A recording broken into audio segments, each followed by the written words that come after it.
আছি আপনাদের। মনে হয় 4টা, বিকাল 4টা, আমরা এখন শুরু করবো হ্যাঁ, ইনশাল্লাহ। চারটা, জাস্ট চারটা। জি, ইনশাল্লাহ আমরা শুরু করি। জি। নাহমাদুহু ওয়া নুসাল্লি আলা রাসূলিহিল কারীম, আম্মা বা'দ। আউযু বিল্লাহি মিনাশ শাইতানির রাজীম। বিসমিল্লাহির রাহমানির রাহিম। আল্লাহুম্মা সাল্লি ওয়া সাল্লিম ওয়া বারিক আলা সাইয়্যিদিনা মুহাম্মদ ওয়া আলা আলিহি ওয়া সাহবিহি ওয়া সাল্লিম। ইনশাআল্লাহ আমরা আজকের এই পর্ব আপনাদের সবাইকে স্বাগতম, শুভেচ্ছা এবং স্বাগতম জানাচ্ছি। আমাদের এই পর্ব আসলে আরো আগে গত সপ্তাহে শুরু হয়ে গেছে, একটা পর্ব হয়ে গেছে সেখানে আমরা আমাদের সাইফুল্লাহ দুলু ভাইকে নিয়ে আসছিলাম এবং ওনার কাছ থেকে আমরা অনেক কিছু জেনেছি ওই পর্বে। নতুন নতুন কিছু তথ্য আমরা পেয়েছি। কোয়ান্টাম মেথড কি জিনিস আমরা ওই ওই ওই প্রথম পর্বে জেনেছি। তারপরে মেডিটেশন, কি কি ধরনের মেডিটেশন আছে আমরা জেনেছি, যে সিলভা মেথড একটা আছে, আর আমাদের মহাজাতক সাহেবের কোয়ান্টাম মেথড একটা আছে। তারপর আমরা আরো জেনেছি যে মেডিটেশন কোয়ান্টামের সাথে অন্যান্য সিলভা মেথডের যে মেডিটেশন, এটার মধ্যে কোনো পার্থক্য আছে কিনা, এবং মেডিটেশন করাতে ওনার তেমন কোনো বেনিফিট পেয়েছেন কিনা উনি, এই জিনিসগুলো আমরা ওই দিন জেনেছি। তারপর আমরা আরো জেনেছি যে মহাজাতক শব্দের অর্থটা কি, উনি এই টাইটেল কোথা থেকে নিলেন, আম, আমাদের গুরুজি, বা ওনাকে গুরুজি বলা হয় কেন, এই সমস্ত প্রশ্ন আমরা ওই দিন করেছিলাম। এবং যারা এই প্রশ্নগুলোর উত্তর এখনো হয়তো জানেন না, আপনারা কাইন্ডলি আমাদের আগের পর্ব দেখে নেবেন।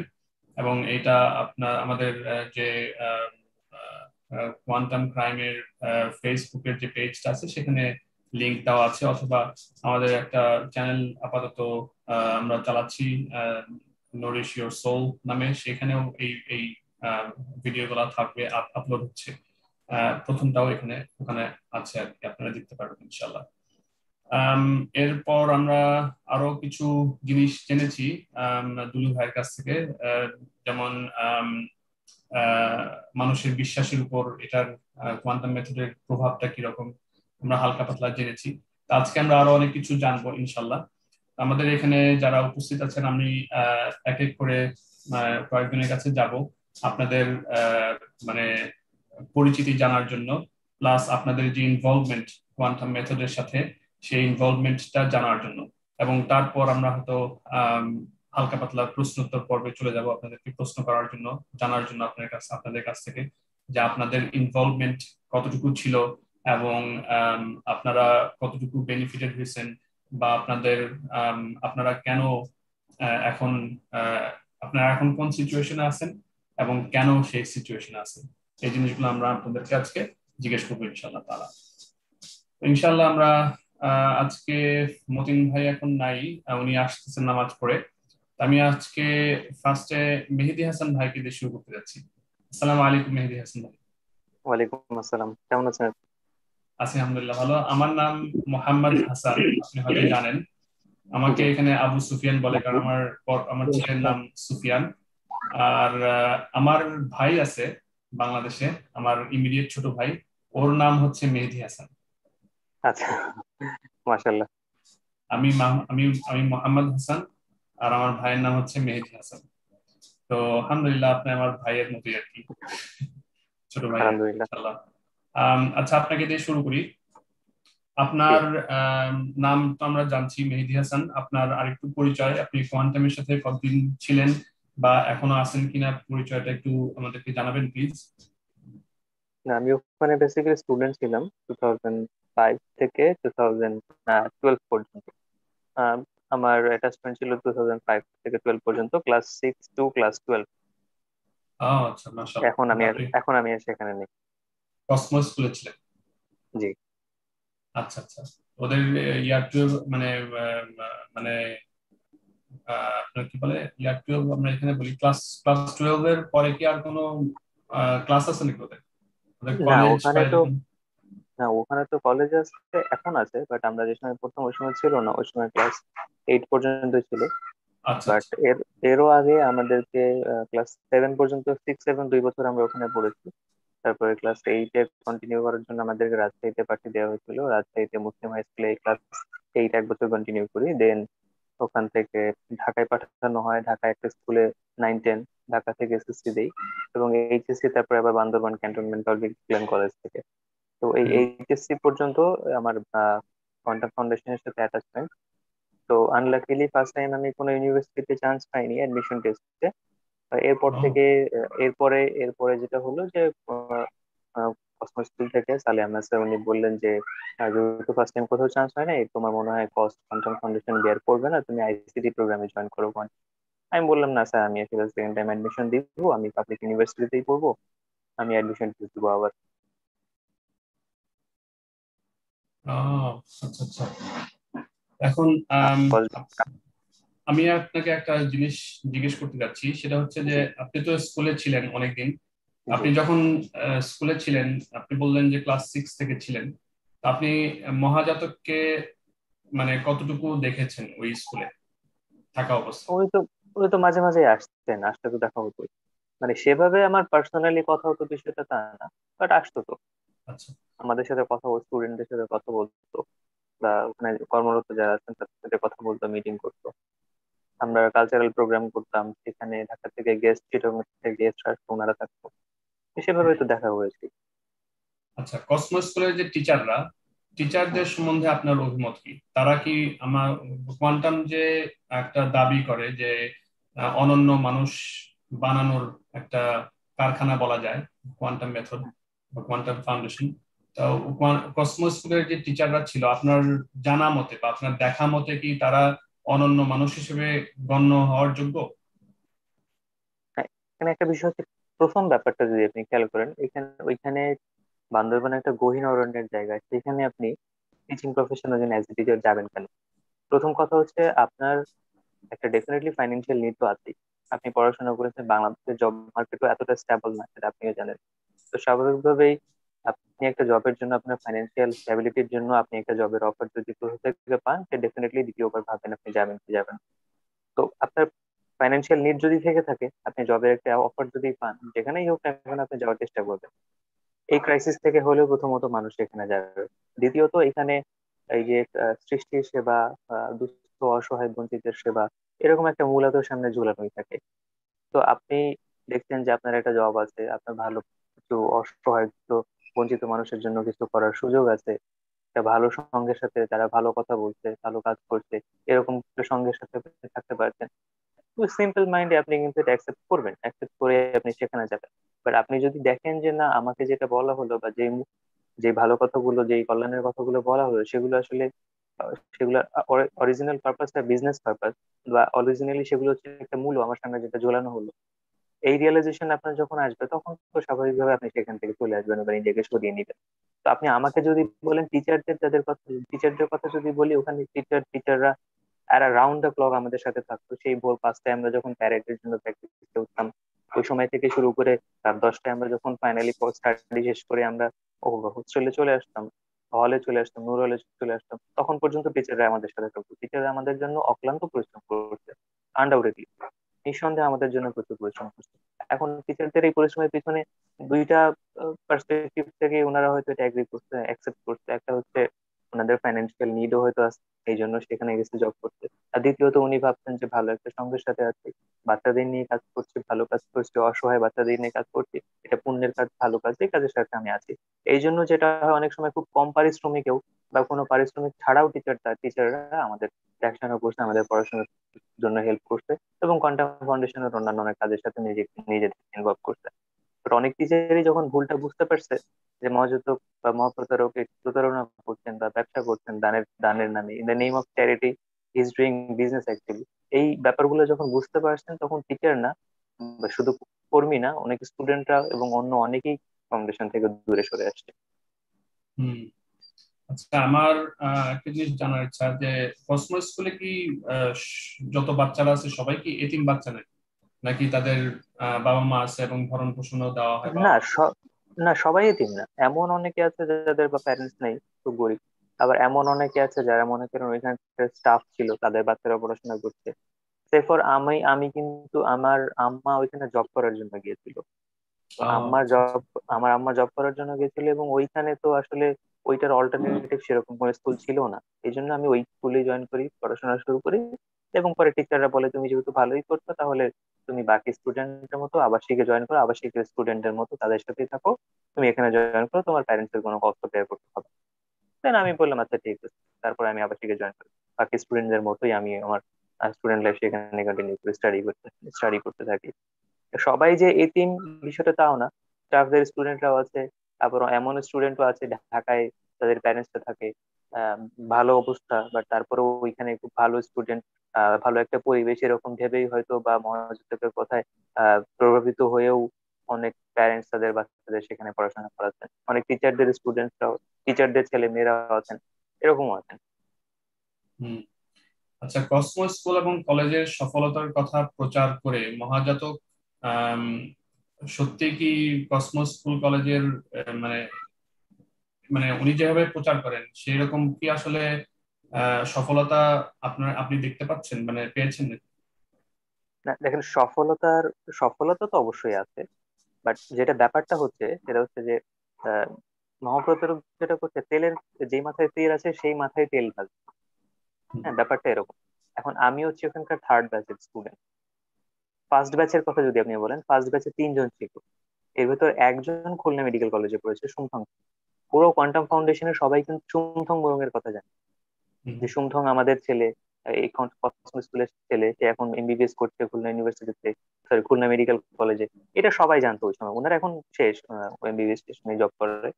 তো আমার কথা হচ্ছে যে শুধু সুমথং মুরুং এর কথা জানে, বাট তার সাথে যে আরো দুজন ছিল তাদের কথা কি কেউ জানে? জানে না। হুম, এরপরে সেকেন্ড ব্যাচ আরো তিনজন স্টুডেন্ট ছিল, তাদের কথা কেউ জানে? ঢাকার কোনো কোয়ান্টামের কোনো কর্মী কি জানে? জানে না। থার্ড ব্যাচে আমরা ছিলাম, আমরাও তিনজন ছিলাম, আমাদের কথা কেউ জানে? জানে না। আর আমাদের ভেতর থেকে বা আমার আগের ব্যাচ বা সুমথং ভাইদের ব্যাচ, তাদের ব্যাচ থেকেও তো কেউ না কেউ ভালো জায়গায় আছে। আমাদের পরের ব্যাচে আরো পাঁচজন ছিল, তাদের ভেতর থেকেও অনেকে ভালো জায়গায় আছে। তাদের কথা কেউ জানে? জানে না। তাদের কথাই সবার কাছে জানানো হয়েছে, যাদের কথা জানালে বেশি পরিমাণে দান আসবে, ইনকামটা বেশি হবে। আচ্ছা, ব্যাপারটা আচ্ছা। হচ্ছে এটা। কালচারাল প্রোগ্রাম, হ্যাঁ কালচারাল প্রোগ্রামে বললাম তো, কালচারাল প্রোগ্রামে আপনি নিজেও যদি কন্টা ওইখানে যান, আপনি গিয়েছেন না, আমি জানি না আপনি গিয়েছেন কিনা লামায়। না, আমার যাওয়া হয়নি।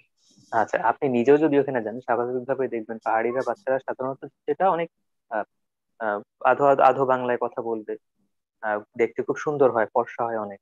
ছোট একটা বাচ্চা আধো বাংলায় কথা বলতেছে, আপনি গেলেন, সাথে সাথে আপনাকে সালাম দিল খুব সুন্দর করে, আসসালামু আলাইকুম, কেমন আছো জিজ্ঞেস করলে আপনাকে বলবে বেশ ভালো আছি। এখন ছোট্ট একটা বাচ্চা, পাহাড়ি বাচ্চা, খুব কিউট দেখতে, আধো আধো বাংলায় কথা বলতেছে আপনার সাথে, আপনি দেখে প্রায় স্বাভাবিকভাবেই কিন্তু আপনার তার প্রতি একটা মায়া কাজ করবে, দরদ কাজ করবে, ভালোবাসা কাজ করবে। এই বাচ্চাগুলো যখন কালচারাল প্রোগ্রাম করছে, নাচতেছে, গাইতেছে, হ্যাঁ, আপনি স্বাভাবিকভাবে বিষয়টা এনজয় করবেন, এবং আপনি ভেতর থেকে একটা ফিলিং কাজ করবে স্বাভাবিক আপনার ক্ষেত্রে, যে এই বাচ্চাদের জন্য আমার যদি কিছু করার সুযোগ থাকে আমি করবো। অ্যাজ এ হিউম্যান বিং আপনার ভেতরে এই ফিলিংসটা কাজ করবে। বাট কেউ একজন ইন্ডিভিজুয়াল আপনার এই ফিলিংসটা নিয়ে, আপনার এই ফিলিংসটাকে যদি বিজনেস পারপাসে ইউজ করে, আপনার এই ফিলিংসটাকে কাজে লাগিয়ে সে যদি টাকা ইনকাম করে নিজের স্বার্থ হাসিলের জন্য, সেই ক্ষেত্রে আমি মনে করি এই প্রসেসটা রং। যেটা হয়েছে যে অনেক অনেক স্টুডেন্ট ছিল, কেউ প্রো মার্মা, সে খুব ভালো গানে, কেউ প্রো মার্মার কথা শুনে তো হাজার হাজার মানুষ টাকা দিচ্ছে, কোয়ান্টাম ফাউন্ডেশনে দান করছে। এই ছেলেটা খুব ভালো গান গায়, খুব ভালো কালচারাল প্রোগ্রাম করে, সে চিটাগং ইউনিভার্সিটিতে পড়তো, আজকে সে চিটাগং ইউনিভার্সিটিতে নাই, সে পড়াশোনা কন্টিনিউ করতে পারতেছে না। তো তাকে কেন এভাবে ছুড়ে ফেলা হলো? অথচ এই কেউ প্রো মার্মার কথা শুনে তো বহু মানুষ দান করছে, সে আজকে কোথায়? আরো দুই তিনটে স্টুডেন্ট এরকম আছে, চিটাগং ইউনিভার্সিটিতে ছিল, ঢাকা ইউনিভার্সিটিতে ছিল, তারা এখন পড়াশোনা কন্টিনিউ করতে পারছে না। কোয়ান্টাম তাদেরকে সেই ফাইন্যান্সিয়াল যে হেল্পটা করতে এতদিন, সেটা এখন করছে না, বন্ধ করে দিয়েছে। আলটিমেটলি ফাউন্ডেশনের উদ্দেশ্য যদি থাকতো এইসব বাচ্চাদেরকে সামনে নিয়ে আসা, ফ্রন্ট লাইনে নিয়ে আসা, ফ্রন্ট লাইন পর্যন্ত শেষ পর্যন্ত তাদেরকে নিয়ে যাওয়া, তাহলে এই যে মাঝখান থেকে ছেড়ে দিচ্ছে কেন? ইভেন এরকম ডিসিশনও শোনা গেছে যে 2021 এর পর থেকে কোনো বাচ্চাকে আর ইউনিভার্সিটিতে ভর্তি করানো হবে না। তো আচ্ছা, আচ্ছা। এই ডিসিশনটা ইভেন নেওয়া হয়েছে। শুধুমাত্র তাদেরকেই হাইলাইট করা হচ্ছে, যারা, যাদেরকে হাইলাইট করলে দানের টাকাটা বেশি আসবে, ইনকামটা বেশি হবে। যারা ঝরে আচ্ছা, যাচ্ছে আচ্ছা। তাদের কথা কিন্তু কখনো কোনো জায়গায় বলা হচ্ছে না, বা যাদের কথা হাইলাইট করলে দান খুব একটা বেশি আসবে না, তার কথা কিন্তু হাইলাইট করা হচ্ছে না। আচ্ছা, আচ্ছা। ব্যাপারটা হচ্ছে এটা। মানে এটা একটা ব্যর্থতা আমরা দেখতে পাচ্ছি। এরকম আরো কোনো ব্যর্থতা আপনি বলতে পারেন, মানে কসমো স্কুল রিলেটেড, যেটা মানে আমাদের জানার আমরা জানি না আর কি। মানে ব্যর্থতা মানে বোঝাচ্ছি যে আপনার মানে কসমোস স্কুলের ম্যানেজমেন্ট বা কসমোস স্কুলের নাম দিয়ে বা ওই এলাকায় আরো কিছু করার প্ল্যান ছিল কিনা, বা কিভাবে উনি যে বললেন যে টাকা না এখন দেওয়া বন্ধ করে দিচ্ছে মানুষ, বা কিছু স্টুডেন্ট আর ইউনিভার্সিটিতে পড়তে পারছে না, এরকম আরো কোনো ব্যর্থতা আপনার জানা আছে কিনা? মিস ম্যানেজমেন্ট যদি বলেন, মিস ম্যানেজমেন্ট তো প্রথম থেকেই ছিল। সেই ফর ওইখানে ওই যে আহ, জাতীয় অধ্যাপক বা বিভিন্ন যে ডক্টর শামসুরের উনাকে নিয়ে যে ওখানে হসপিটালের জায়গা, হসপিটালের জন্য জায়গা বানানো হয়েছে, এখানে মা ও শিশু হাসপাতাল হবে, ভিত্তিপ্রস্তর স্থাপন করা হয়েছে। অ্যাকচুয়ালি সেখানে এখন হচ্ছে ভাঙাড়ির এই সাইকেল, এই মোটর সাইকেল এগুলোর গ্যারেজ বা ভাঙাড়ির গ্যারেজ আছে, লোহার গ্যারেজ ওয়ার্কশপ। হসপিটাল নাম মাত্র নাই। তারপরে মসজিদের কথা বলে এত এত টাকা দান কালেকশন করা হয়েছে, এত এত টাকা উঠছে। অ্যাকচুয়ালি সেই মসজিদ এখনো টিন শেড মসজিদ। তো এই টাকাগুলো কোথায় গেছে? একটা পার্সোনাল ইন্ডিভিজুয়ালের পকেটে গেছে। তো এইরকম। আবার স্টুডেন্টদের কথা যদি বলেন, স্টুডেন্টদেরকে যখনই কোনো ইস্যু পেয়েছে সামনে, তখনই ছেড়ে ফেলার চেষ্টা করছে। কারণ আপনি যদি একটা যে স্টুডেন্টকে আপনি হাইলাইট করলে, ফ্রন্ট লাইনে নিয়ে আসলে, আপনার ইনকাম আসতেছে, বেশি টাকা আসতেছে, তাকে আপনি হাইলাইট করবেন, ফ্রন্ট লাইনে নিয়ে যাবেন। যাকে হাইলাইট করলে আপনার ইনকাম হচ্ছে না, তাকে আপনি হাইলাইট করছেন না। তো এই ইন্টেনশনটাকে আপনি কি বলবেন?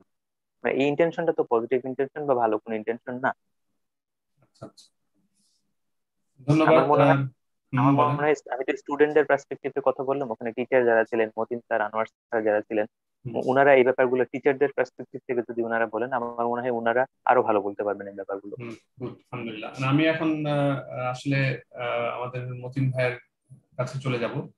ধন্যবাদ মেহেদী হাসান ভাই, আপনাকে অসংখ্য ধন্যবাদ। আপনার কাছ থেকে আমরা অনেক টুকিটাকি ব্যাপার জানলাম। আপনি একজন স্টুডেন্ট ছিলেন, আলহামদুলিল্লাহ রাব্বিল আলামিন। আর আমি এখন মতিন ভাইয়ের কাছে চলে যাচ্ছি। আপনার মাইকটা একটু আনমিউট করবেন প্লিজ।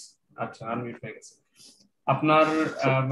আমরা জানি আপনি আমাদের মতিন ভাই, কিন্তু আপনি একটু নিজের পরিচয়টা দিবেন। আপনি কোয়ান্টামের সাথে কতদিন ধরে আছেন, এখনো আছেন কিনা, এবং আম, মানে কি কাজে জড়িত ছিলেন কোয়ান্টামে, বা কি কি করেছেন বা কি ইনভলভমেন্ট ছিল আপনার, সেই জিনিসটা একটু আমাদের সাথে শেয়ার করবেন প্লিজ। আসসালামু আলাইকুম। ওয়ালাইকুম আসসালাম ওয়া রাহমাতুল্লাহি ওয়া বারাকাতুহু। আমি কোয়ান্টাম ফাউন্ডেশনের লামা সেন্টারে 2002 থেকে 2014 মানে মাঝামাঝি সময় পর্যন্ত ওখানে ছিলাম। আচ্ছা ওখানে প্রথমে প্রোগ্রাম অফিসার হিসেবে যোগদান করি, পরে অর্গানিয়ার, মানে প্রোগ্রাম অফিসাররাই অর্গানিয়ার ছিল, অর্গানিয়ার হিসেবে দায়িত্ব পালন করছি। কত বছর ছিলেন টোটাল প্রথম কবে 2002 থেকে 2014, 2002 থেকে 14? আচ্ছা, 10 প্রায় বছর 12 মতো আর কি, বছর। 12 বছর এরকম। তো ওইখানে নানা মানে স্কুল, তারপরে আপনার যদি বলেন যে ওখানে হাসপাতাল, তারপরে ভান্ডার, মানে বিভিন্ন পর্যায়ে আমি দায়িত্ব পালন করে আসছি মানে ওখানে। আপনি লামাতে ছিলেন অনেকদিন, মানে পুরা 12 বছর জি জি জি, মোটামুটি। হ্যাঁ মাশাআল্লাহ। পুরো বছর। আমি আমার আগে আনোয়ার ভাই, তা বুরহান ভাই আর মদুদ ভাই নামে এই তিনজন ছিলেন অর্গানিয়ার। পরে আমি ওখানে গিয়ে অ্যাড হই। আপনি এগুলো আমার সংক্ষিপ্ত আপনি পরিচয়। জি প্রথম বলেন। প্রথম যখন কোয়ান্টামে জয়েন করলেন, কিভাবে জয়েন করলেন একটু বলবেন কাইন্ডলি? এটা জয়েন করার উদ্দেশ্য হলো যে আমি প্রথমে চাকরির জন্য গিয়েছিলাম, মানে চাকরি বলতে মৌলানা হাবিবুর রহমান সাহেব ছিলেন জি। মহাদাতা সাহেবের বন্ধু। আচ্ছা আচ্ছা উনি আবার আমার আব্বার ফ্রেন্ড এবং রাজনৈতিক মানে সম্পর্ক ওনাদের। তো আচ্ছা ওইখান আচ্ছা, থেকেই আমি আর কি মৌলানা হাবিবুর রহমান হাত ধরে মহাদাতা সাহেবের সাথে পরিচয় পরিচয়। হয়ে ওখানে আর কি যোগদান করি। জি।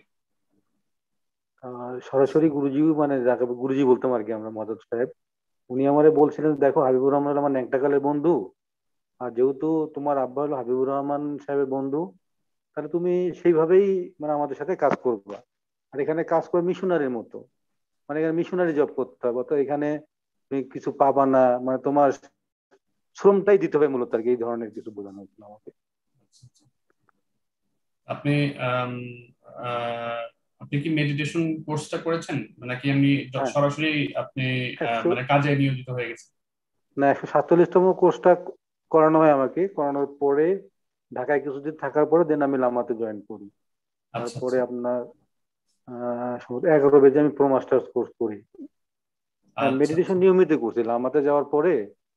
ফজরের নামাজ পড়ে আমি ওখানে একটা সেন্টার ছিল, বোধি সেন্টার নাম, এটা আনোয়ার ভাই জানে। বোধিমঞ্চে গিয়ে আমি ফজর নামাজের পরে একটা মশারি নিয়ে গিয়ে দীর্ঘদিন স্মৃতি লায়ন করছি। আচ্ছা। তবে কিছু কিছু স্পেশাল মানে প্রোগ্রামও আমাদেরকে দিয়েছিল, যেমন আমাকে 2008 সালের কথা মনে করতে পারবো না, 2005-এ বা 4-এর দিকে প্রায় দীর্ঘ 1 বছর কি 1.5 বছর মানে এশার নামাজের পর থেকে ফজরের নামাজ পর্যন্ত মৌন থাকার একটা আমাদের আমাকে দিয়েছিল আর কি, যে মৌন হুম, থাকতে হবে, কোনো কথা বলা যাবে না। এই সময় টোটালি মৌন থাকতাম। আচ্ছা আচ্ছা। এই ধরনের বিশেষ বিশেষ কিছু প্রোগ্রাম আমাদের করানো হয়েছে। মৌন থাকার উদ্দেশ্যটা কি আপনি জানতেন নাকি এমনি জাস্ট একটা প্রোগ্রাম আসলে ছিল? আমি বেসিক্যালি যে কোনো বিষয় একটু মানে স্ট্রেট কথা বলার চেষ্টা করতাম। কোনো আচ্ছা। বিষয় যে অন্যায় মনে হলে অন্যায়, হ্যাঁ। ভালো মনে ভালো, জি। এই বিষয়গুলো মানে কোন একটা ডক্টর কামাল উদ্দিন নামে একজন ছিলেন, শিশু কল্যাণের সভাপতি তৎকালীন। উনি ঢাকা থেকে গেলে আপনার ওই বাংলোতে একটা প্রোগ্রাম হতো, নৈশ প্রোগ্রাম। এখানে বিভিন্ন বিষয়ে অনেকেই যেত, গিয়ে ওই মানে আলোচনা করতো। আমি মূলত ওখানে যাইতাম না, মানে সারাদিন কাজ কাম করার পরে চলে যেত। একদিন আমি গেছি, তাই গিলে নজরুল একাডেমির ভদ্রমহিলার নামটা মনে নেই, শিক্ষিকা প্রোগ্রামে গিয়েছিল। উনি একটা করেন, মানে এরকম একটা আলোচনা করেন যে আল্লাহর পরে মানে উনার ভাষায় গুরুজির অবস্থান। সেদিন আমি এটা সমস্যা প্রতিবাদ করি, এটা কেন, আপনি কেমন কথা বললেন যে আপনি যদি প্রথমে আল্লাহ তারপরে নবী, এটা তো ইসলামের হুম। যে আমরা যেটা মানি তৌহিদ তারপর রিসালত, এখানে গুরুজির অবস্থান থাকবে না। তখন এখানে কালসার মেহেদি ছিলেন, মেহেদি ভাই, উনি এটা করলেন না, মতিন ভাই ঠিক। এই ধরনের চর্চাগুলো ওইখানে স্টেট কথা বলার পরেই আমার প্রতি মনে হয় একটা এই নির্দেশনা জারি হলো, এটা আমি যাতে মৌন থাকি আর কি, ও এইরকম আমার আচ্ছা, মনে হয়। এটা আপনার জন্য স্পেশাল ছিল তার মানে। হ্যাঁ, আমি আর ওই যে আমার এক ছিল অর্গানিয়া ভাই, মওদুদ ভাই, আমরা দুজনে এই জিনিসটা করতাম। আচ্ছা তখন আচ্ছা। আমরা স্কুলের দায়িত্বই পালন করতাম, স্কুল সহ সেন্টার, মানে আমাদের দায়িত্বের কোনো শেষ ছিল না। মানে মনে করেন সকাল ঘুম থেকে উঠার পরপরই দায়িত্ব শুরু, আর রাত 11টা 12টা 1টা 2টা 3টা পর্যন্ত কোনো কোনো সময় আমরা দায়িত্ব পালন করছি এরকম। ও, আচ্ছা। আপনি যেহেতু এই দায়িত্ব পালনের কথা বলতেছেন, আমি একটা প্রশ্ন করি সেই প্রসঙ্গত। সেটা হচ্ছে যে আপনি তো কাজ করছেন, কত ঘন্টা কাজ করতে হয় এরকম কোনো নিয়ম আছে নাকি আপনারা ধরেন যে যার মতো কাজ করতেন? তা আমাদের যেটা জানা ছিল যে অর্গানিয়ারা ঘুমাইলেও ডিউটি, মানে এমন একটা কথা। তার মানে সার্বক্ষণিক ডিউটি আর কি, নির্দিষ্ট কোনো টাইম নেই যে আপনার একটা অফিস টাইম থাকে না, যে আপনার আপনাকে 9টা থেকে 10টা বা এরকম, হুম হুম। এরকম কোন আপনাকে টাকা নির্দিষ্ট কোনো দেওয়া টাইম হয়তো কয় শিডিউল কয় নেই। ঘন্টার? টাকা ঘন্টা হিসেবে তো টাকা দেওয়া হতো ওই একটা, মানে মনে একটা করেন আমি ডে ওখানে হিসেবে আর কি? প্রথম যখন ঢুকি 2002 সালে, আমার সম্ভবত স্যালারি যদি বলেন 3300 টাকা এরকম স্যালারি ঢুকছিলাম। মাসে? মানে আচ্ছা। ওইখানে মানে ওইখানে টাকা আপনাকে কি দিবে আমাকে কি দিবে এটা আসলে কোনো বিধান বা কোনো নিয়মের মধ্যে ছিল না, যার যা ইচ্ছা আর কি। এই হুম। অমুকে এত টাকা দাও, অমুকে এত টাকা দাও, অমুকে এত বেতন দাও, এই ফ্যাসিলিটি গুলো দাও, এরকমই ছিল। মানে ওরকম কোনো স্কেল ছিল না আর কি? স্কুল ছিল, স্কুলটা আপনার শুরু হয় 2008-এর পরে গিয়ে। তখনই দেখবেন যে ফাউন্ডেশনে বিভিন্ন ধরনের অনেক শিক্ষিত শিক্ষিত অনেক অর্গানিয়ারা তখন যোগদান করে দেন, মেহেদি ভাই থেকে শুরু করে অনেক ভালো ভালো লোক। আচ্ছা। ধীরে ধীরে স্কেল ঘোষণা হলো তখন থেকে ফাউন্ডেশনে যোগদান করা শুরু করলো। এর আগে কিন্তু কেউ এরকম ভাবে ফাউন্ডেশন স্বেচ্ছাশ্রম দিত, তারা আর্ডেন্টিয়ার বলতো বা অন্যান্য মানে সেবক বলতো, কিন্তু চাকরি হিসেবে তখন তারা নেয় না এটা। আহ, তার মানে কি আপনি, মানে আমি জাস্ট জানার জন্য জিজ্ঞেস করতে যাচ্ছি, সেটা হচ্ছে যে আপনারা যারা কাজ করছেন বা ভলান্টিয়ার যারা ছিলেন, যে আপনারা বলতেছিলেন যে কি কোয়ান্টিয়ার বা আর্ডেন্টিয়ার, হ্যাঁ হ্যাঁ, ভলেন্টিয়ারই ধরেন, হ্যাঁ ভলেন্টিয়ার। এরা কি সঠিক শ্রমমূল্য পেয়েছে আপনার মনে হয়, বা আপনি পেয়েছেন? যদি বলেন যে আমরা মানে আমাদের মূল্যায়ন না, সঠিক শ্রমের মূল্যায়ন করা হয় নাই। আচ্ছা, এটা একটু ভেঙে ভেঙে বলবেন প্লিজ, মানে মানে আসলে কি কেন যে আমরা বলছেন? প্রথম মানে আমরা যখন ওখানে যোগদান করি আসলে মূলত মানে যে জিনিসটা বোঝানো হয় যে আপনি হুকুলিবাদ করতেছেন, মানে আপনি এখানে হুম সঙ্গের সাথে থাকলে হুম আপনি কাজও করতেছেন, পাশাপাশি এই কাজটা আপনার ইবাদত হিসেবেও পরিগণিত হবে। হুম তা যারা সাধারণত একটু সেবার মন মানসিকতা থাকে বা কিছু করতে চায়, তারা এগুলো মোহিত হয়ে যায়, হয়ে গিয়ে তার মনে হয়, আমি তো কাজই করতেছি, হুম। পাশাপাশি আমার ইবাদত হচ্ছে, আমি যদি বেশি করে কাজ করি বেশি ইবাদত হবে, এই মন মানসিকতা নিয়েই কাজটা শুরু করে। আর এইখানেই কিন্তু কোয়ান্টাম পলিটিক্স বা টিক্স বলেন, এই মানে সৃষ্টির সেবা নাম করে হক্কুলিবাদের নাম করে মানে তারা এই সুবিধাটা আদায় করে নেয়। তখন তো এগুলো আমরা অতটা বুঝতাম না যে না আসলে ফাউন্ডেশন প্রত্যেকটা উদ্দেশ্য হলো টাকা কামানোর, এটা কিন্তু তখন আমরা বুঝতে পারি নাই। পরে গিয়ে বুঝতে পারলাম যে না, যে আটের পরে গিয়ে আমার এই জিনিসটা একটু মানে অনুধাবন হলো। অনুধাবনের কারণটা হলো আমি বলি, একটা সময় মানে কোয়ান্টাইন করা হতো। ওই কোয়ান্টাইনে দেখা গেল আপনার সকাল 9টা থেকে বিকেল 5টা পর্যন্ত শিডিউল ছিল। এরকম 6 দুয়ারি প্রোগ্রাম হতো, ওখানে আপনার কিছু রেস্ট্রিক্টেড মানে ইয়ে ছিল, মানে আপনার দুপুরে খাওয়া যাবে না, খাওয়ার কিছু নিয়ম ছিল। তো পরে গিয়ে দেখি যে না, এখানে আপনার খাওয়া দাওয়ার মানে অনেক মানে পরিবর্তন আসলো, আরামায়াসের ব্যাপার আসলো। তারপর যখন প্রো মাস্টার কোর্সের আগে একটা নিয়ম ছিল যে আগে আপনার সাইকি কোর্স, যোগ ব্যায়াম, এই কোর্স গুলো করার পরে দেন আপনার মানে মাস্টার্স কোর্স, প্রো মাস্টার কোর্সের জন্য আবেদন করতে হবে। পরে গিয়ে দেখতেছি না, যে যারা একদিকে আসছে কোর্স করছে 1 মাস পরে, তাদেরকে প্রো মাস্টার্স কোর্সে নিয়োগ দেওয়া মানে আহ, করার জন্য সুযোগ দেওয়া হচ্ছে। তা আমি একদিনকে জিজ্ঞেস করি, বুঝি এটাই মানে আগে তো এরকম ছিল, এখন এটা পরিবর্তনের কারণটা কি? তখন উনি আমার বললো যে না, এখন এটা আমার লোক দরকার আর কি, মানে এই জিনিসটা দরকার সময়ের জন্য। তখন বুঝতে পারলাম যে না আসলে এটা, আর তখন এই আত্মিক উন্নয়নের যে কথাটা বলতো, আত্মিক উন্নয়ন না, আত্মিক উন্নয়নের জন্য মানে চিন্তা ভাবনা করা হচ্ছে। আচ্ছা, আচ্ছা, টোটাল আমার যেটা উপলব্ধি যে কোয়ান্টাম ফাউন্ডেশন যে কাজগুলোই করে, যা করতেছে, আগামীতে যা করবে, সবগুলো হলো মানুষের মানে ব্রেন, মানে মানুষ লোক দেখানো, একটা ফর্মালিটিস মেনটেন করে তার মূল পিছনে উদ্দেশ্য থাকে আপনার টাকা ইনকাম করার। আর কোনো ওদের ধান্দা নাই কিভাবে টাকাটা আনা যায়। ফলে বলে কৌশল ইসলামের দোহাই দিয়ে, হিন্দু ধর্মের দোহাই দিয়ে, খ্রিস্টান ধর্মের দোহাই দিয়ে, মনে করেন যে ওই ত্রিপটক মানে বুদ্ধদের ধর্মের দোহাই দিয়ে, যেভাবেই হোক, মানে এখানে ধর্ম কোনো ব্যাপার না, মূল উদ্দেশ্য হলো টাকা ইনকাম করতে হবে। এক্ষেত্রে আপনি যে মেহেদী যখন বলতেছিল, যে আমি যেটা দেখছি প্রথমে তো স্কুলে আমরা 3-4 জন মানে টিচার ছিলাম, যেগুলো একই সাথে আমি ক্লাস 4 জন সুমথং থংইয়া এই ব্যাচগুলো যারা ছিল, ওরা বলতে পারবে যে আমি দেখা গেলো যে ক্লাস 3 গণিত ক্লাস নিচ্ছি, এই 10 মিনিট পরে ক্লাস 5 গিয়ে আবার গণিত ক্লাস নিচ্ছি, মানে ক্লাসের কোনো ইয়ে ছিল না, নিয়ম নীতি ছিল না। এই এই মানে আর স্কুলের যেই ব্যাপারটা হলো, ওইখানে 2 শ্রেণীর স্কুল ছিল, একটা হলো আপনার আবাসিক, যেটা হলো আপনার ক্যাডেট কলেজের মতো আর কি, মান বজায় রাখার চেষ্টা করা হয়। আর একটা ছিল কর্মচারীদের অবহেলিত স্কুল, মানে তাকে বলা হতো স্বপ্নাম, মানে ওখানে আপনার কোন রকম আর কি কর্মচারী যারা ছিল, তাদের ছেলে মেয়েরা যাতে ডিস্টার্ব মানে মায়ের সাথে থাকে, কাজ করতে ডিস্টার্ব হয়, এই ডে কেয়ার সেন্টার খোলার চিন্তা ভাবনা করেই পরে গিয়ে স্বপ্নান স্কুলটা খোলা হয় না, ওইখানে কিছু মানে তাদের লেখাপড়াও শেখানো হোক, এইভাবেই স্কুলটা চালু হয়। আপনার সেবার মধ্যেও কিন্তু ওখানে অনেক পার্থক্য আছে, সেবা কিন্তু সবার জন্য সমান নয়। মানে আপনি একজন ভিআইপি গেলে যে সেবাটা পাবেন, সাধারণ একজন গেলে কিন্তু সেই সেবাটা দেওয়া হবে না। হুম, আচ্ছা, আচ্ছা। আপনি কসমোস স্কুলের ধরেন যে আম, আহ, আমরা মেহেদী হাসান ভাইকে জিজ্ঞেস করতেছিলাম আর কি, যে আপনি মানে ব্যর্থতা বা বা নিয়ম বহির্ভূত কোনো কাজ দেখছেন কিনা? হ্যাঁ, নিয়ম বহির্ভূত কাজ আমি একটা উদাহরণ দিই। একটা মাংরুং মুরু নামে একটা ছেলে ছিল, আমি যতদিন পড়াইছি, সে আপনার মানে আমি যখন স্কুলের টিচার হিসেবে দায়িত্ব পালন করছিলাম, কিন্তু গণিত ক্লাসটা নিতাম আমি, বিজ্ঞানের ক্লাসগুলো। ওই ছেলেটা যোগ বিয়োগ গুণ ভাগ লসাগু সেই অঙ্কগুলো যদি 20টা অঙ্ক দেওয়া যায়, তার মধ্যে হয়তো যোগ বিয়োগের থেকে হয়তো 5টা রাইট করতে পারতো। কিন্তু আমরা দায়িত্ব সেরা সাহেব সালে আহমেদ যখন গেল আর কি, হঠাৎ করে মাংরুং ছেলেটা আপনার গণিতে লেটার মার্কস পাইছে। আমি সঙ্গে সঙ্গে আনোয়ার ভাই বললাম যে আনোয়ার ভাই, তাহলে এখানে মনে হয় কোনো একটা ইয়ে আছে, গ্যাপ হচ্ছে। কি কারণে? যে মাংরুং আমি তো চিনি, আমি তাকে পড়ে আছি, ও কি ধরনের ছাত্র আমি জানি, ও ছেলে গণিতে কিভাবে লেটার পায়, এটা আমার কাছে বোধগম্য নয়। তাহলে এই শিক্ষার ক্ষেত্রেও তারা একটা পলিসি অবলম্বন করছিল, যেটা হলো যে যদি রেজাল্ট খারাপ হয়, তাহলে তো আপনার যাদের কাছে ইনকাম করা হয় তাদের কাছে তো এটা মান থাকে না যে ছাত্ররা খারাপ করতেছে। অর্থাৎ যেভাবেই হোক তাদেরকে মানে খেলাধুলায় প্রথম দেখাইতে হবে, পড়াশোনায় ভালো দেখাইতে হবে, সবকিছুতে ভালো দেখাইতে হবে।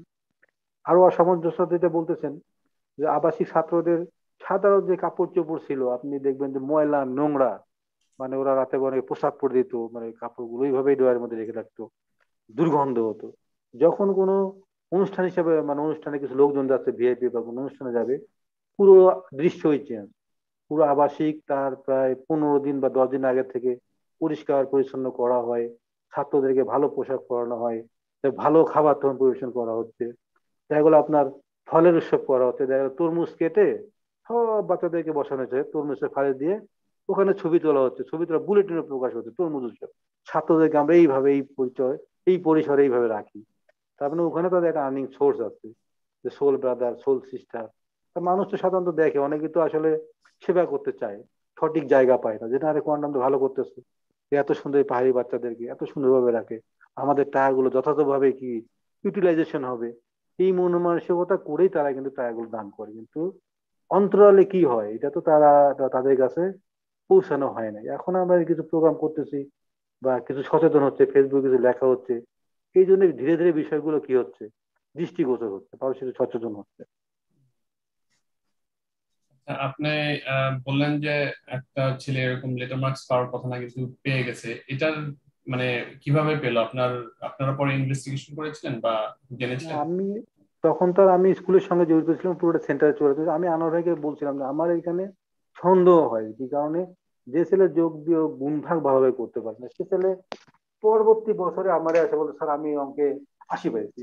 How it possible? আমি নিজেই তখন বিস্মিত হয়ে গেছি, এটা কিভাবে সম্ভব। হুম। একটা 80 মার্ক পাইতে গেলে একটা ছেলেকে তো অবশ্যই ন্যূনতম কিছু তার ক্রাইটেরিয়া থাকতে হবে, যে জি। এই বৈশিষ্ট্য হচ্ছে যোগ বিয়োগ গুণ ভাগ, বেসিক জিনিসগুলো তাকে জানতে হবে। যে বেসিকেই ভুল করে সে ছেলে কিভাবে এটি পাইতে পারে? তখন হুম। এখানে শিক্ষা মানে মানে হয়তো টিচারদের বলা হয়েছে বা যেভাবে হোক, মানে এটা একটা কিছু করা হচ্ছিল আর কি। আমার কাছে এই সন্দেহটা আছে। তারপরে মনে করি ভর্তি পরীক্ষার রেজাল্টের ব্যাপারে যখন কামাল উদ্দিন স্যার ছিল, আমার ভাই এটা আরো বিস্তারিত বলতে পারবে, উনি যখন মানে আমাদের মানে স্কুলের সভাপতি হিসাবে যোগদান করলেন, অবতীন কুড়িপতি সেক্রেটারি আর কি, অবতীন কুড়ি চক্রবর্তী বরাবরই সভাপতি হিসেবেই ছিলেন। দেখা গেল যে আমরা আবাসিকের পরীক্ষা নিয়েছি ছাত্র ভর্তি করার জন্য, এই যে বাবুর সাথে যে রেজাল্ট ঠিক করা হলো, যে ছাত্রকে সিলেক্ট করা হলো, রাতারাতি দেখা গেল যে রাবেয়া ওয়াজিয়া নামের যিনি আবাসিকের প্রধান ছিলেন তখন, ডক্টর কামাল স্যার, এনারা কি করে রেজাল্ট গুলো চেঞ্জ করে ভিন্ন সিট পাঠানো হচ্ছে ঢাকা থেকে, সিলেকশন গুলো আপনার কি করা হচ্ছে, মানে রদবদল করা হচ্ছে। অর্থাৎ এখানে নিয়ম বলতে, যে আপনার মাদকের সাথে খুশি রাখতে পারবে, যে তার আজ্ঞাবাহী হবে, তার কথাটাই কিন্তু আপনার কি করা হয়, ফলো করা হয়, তাকেই প্রাধান্য দেওয়া হয়। আর যে তার সঠিক জিনিসটাকে তুলে ধরতে চায়, তারাই কিন্তু ইয়ে দেওয়া হয় না, মূল্যায়ন করা হয় না, তাকে নানাভাবেই হেয় প্রতিপন্ন করা হয়। আপনি কি পরীক্ষার সময় গার্ড হিসেবে ছিলেন স্কুলে আমি বা কয়েক কলেজে? কয়েকবার আমি ছিলাম, মানে গার্ড বলতে কি ইয়ে, ওই ভর্তি পরীক্ষা সিলেকশন টিমও আমি দু একবার ছিলাম। অবতীর্ণ পরীক্ষাতেও আমি অনেক স্টুডেন্টের ভর্তি পরীক্ষাও নিয়েছি আর কি।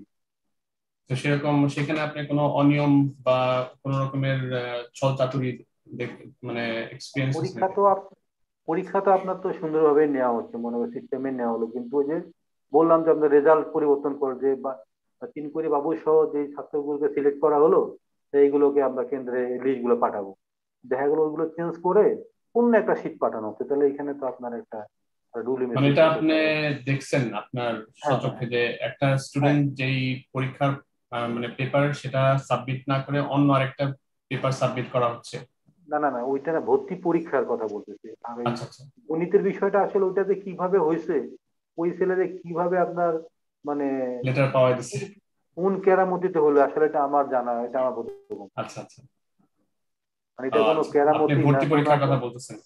হ্যাঁ, হুম। ভর্তি পরীক্ষার কথা বলতেছি।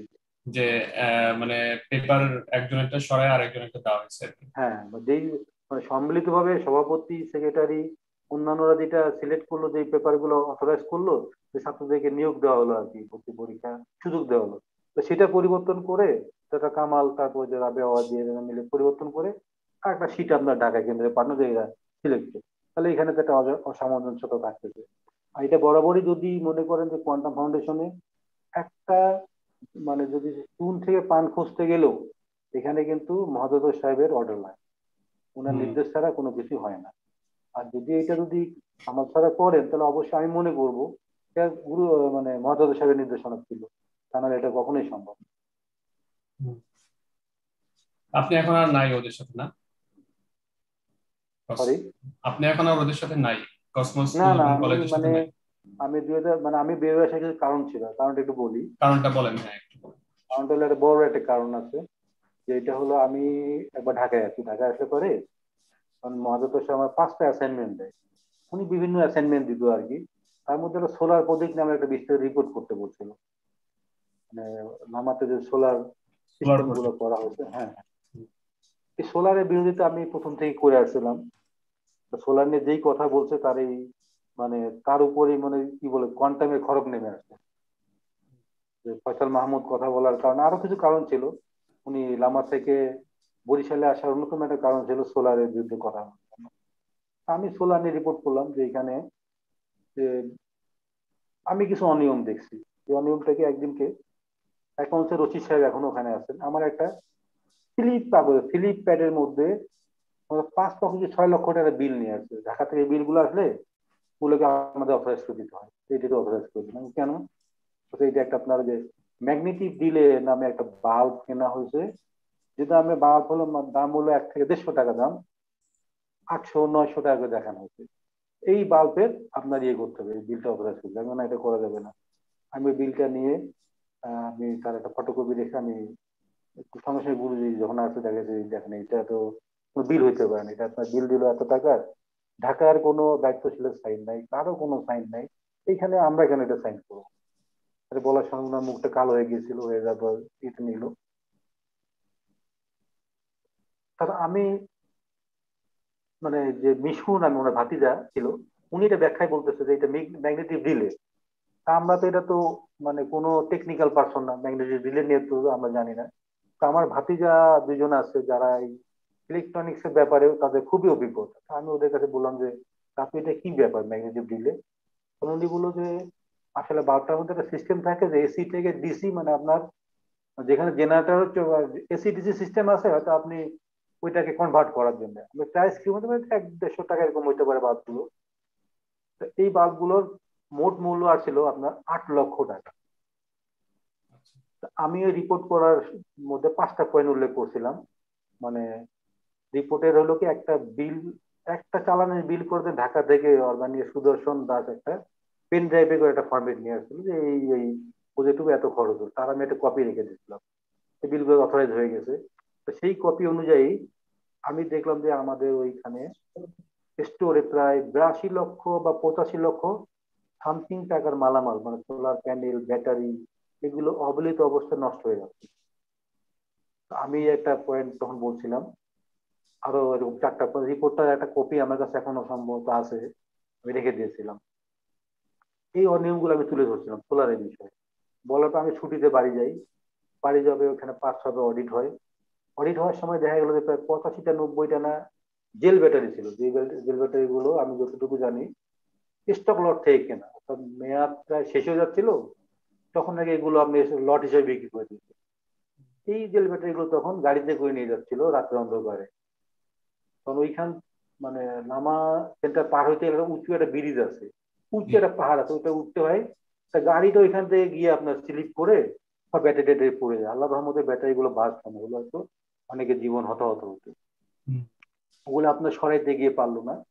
তারপর যে বাল্ব গুলো একটা ট্যাঙ্কের মধ্যে রাখা ছিল, এটা আবার মাহবুবুল আলম মানে গুরুজির ভাই, উনি এবার জানতো না, উনি এগুলো স্টোরের মধ্যে পুরো পরিষ্কার পরিচ্ছন্ন করে ফিটফাট করে রাখতো। আমি যখন আপনার ইয়েতে আসি, ছুটি থেকে আসি, তখন আমার মাহবুব ভাই বলল, চলেন স্টোর ঘুরে আসি। তো গেলাম। তো ওখানে সোলারের দায়িত্ব ছিল সেলিম, সেলিমকে সঙ্গে নিয়েছে। নিয়ে দেখেন যে দেখেন এগুলো কি আছে না আছে, এগুলো আমি দেখাই দিই। আমি বলছি সেলিম যে ট্যাঙ্কের মধ্যে দেখেন তো কি বাল্ব গুলো কি অবস্থা। যে ট্যাঙ্কটা উঠেছে, যে বাল্ব গুলো এই অবস্থায় মানে পড়ে আছে আর কি। এইখানে একটা ব্যাপক একটা দুর্নীতি ছিল আর কি। মানে মানে মিশু হলো আপনার গুরুজি ভাতিজা, সে হলো একটা ডিপ্লোমা পাস ছেলে।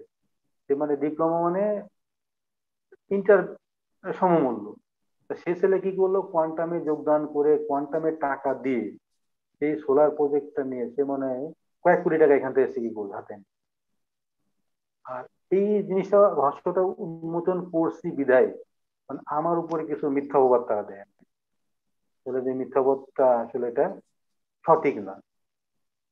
আচ্ছা, আমি একটা জিনিস আরেকটু ক্লারিফাই করার জন্য আমি মানে আপনার যেই স্টোরেজ যে মালামালগুলো ছিল সেগুলোর মানে মূল্যায়ন কতটুকু হবে বললেন?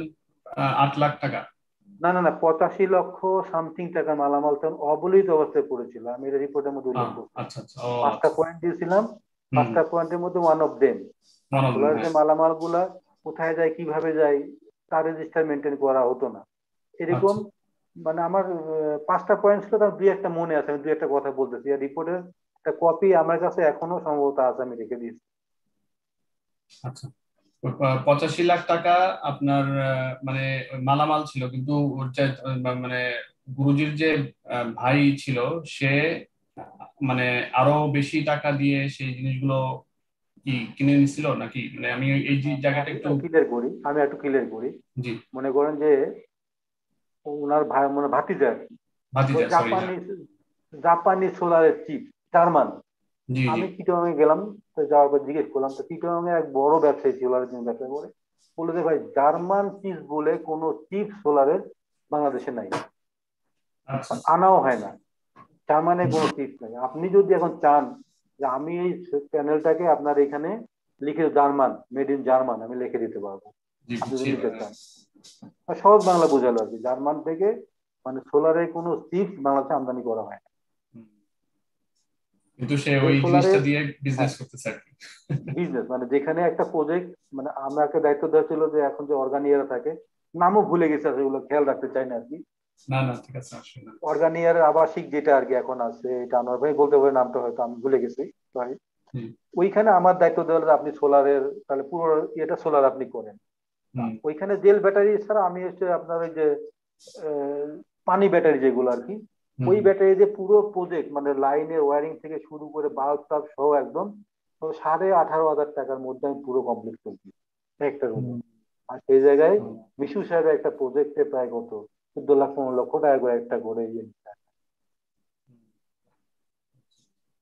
এখানে বড় একটা অনিয়ম। এই অনিয়মটা তুলছিলাম বলে এটা আমার, মানে আমি রিপোর্টটা পাঠানোর পর আনোয়ার ভাইয়া বলছে, আনোয়ার ভাই আমি তো এই একটাই করছি, বলছে, আপনি তো কাটা উঠে, আনোয়ার ভাই কথা দিয়ে বলে, আপনি তো কাটা উঠে হাত দিয়ে দিচ্ছেন, আপনি রিপোর্টটা পাঠানোর আগে একটু আমার একটু বলা উচিত ছিল। আমি বললাম দেখেন, যে উনি হলো আমার চেয়ারম্যান, আমরা গুরু মানি, উনি যদি আমার কাছে জিনিস জানতে চায়, আমি যদি কোনো তথ্য যদি এখানে যদি ইয়ে করি, মানে লুকাই, তো এটা আমার জন্য কি হবে না, সঠিক হবে না।